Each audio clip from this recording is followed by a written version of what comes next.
in retrospect, I mean, it's funny because it's not a deal that I would do today.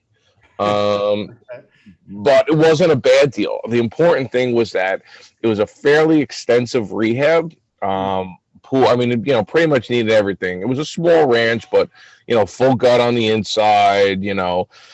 Roof, siding, windows, kitchen, bathroom, the whole 9 yards. So I kind of got a taste of everything. Plus, I had to deal with a pool. I remember I had a rock that was like twice the size of me, all the way in the bottom of the pool. We had to like crane it out. I had a contractor that I thought was going to be a go-to guy for me for the next couple of houses that I did. About halfway through, he started off great. About halfway through, the train started to come off the tracks.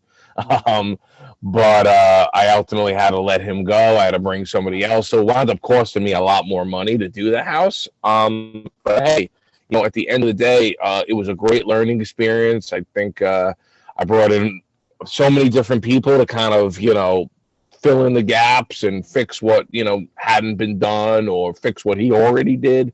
But it was a good experience. The important thing was I made money on it. You know what I mean? It was like, and that flip really changed the game for me because I was like, oh, wait a minute, like I can do this. You know what I mean? Like, and so I did another house after that. I made a little less money, actually, believe it or not.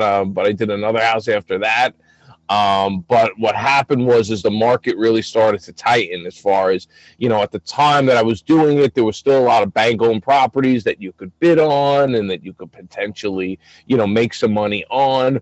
And I realized at that point, like, oh, wait a minute, I'm getting outbid like left and right. And, am I misreading the market? Am I being too conservative? But ultimately, I knew that if I was going to actually make this a scalable, viable business, I was going to have to do something different. I couldn't go to foreclosure auctions. Remember, I was working at the time. So I couldn't go to foreclosure auctions.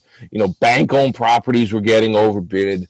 And so I took a lot of that money that I had made and I actually invested in marketing. And I started marketing myself and my company as a go-to person to say, hey, if you have a house and you want to sell it cash and you don't want the hassle of, listing it and having people, drive you crazy and you just want something fast, smooth, and easy, then, we're the go-to people for you.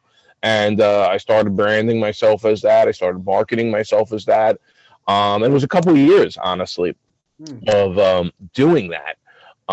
That I kind of felt like, all right, like now I feel like I have a base. Now I feel like I have, some good marketing strategies and, I was able to ultimately, parlay that. I mean, now we do all sorts of marketing, whether it be YouTube, television commercials, radio ads, mail, text, web. I mean, the whole 9 yards, we do so much of it.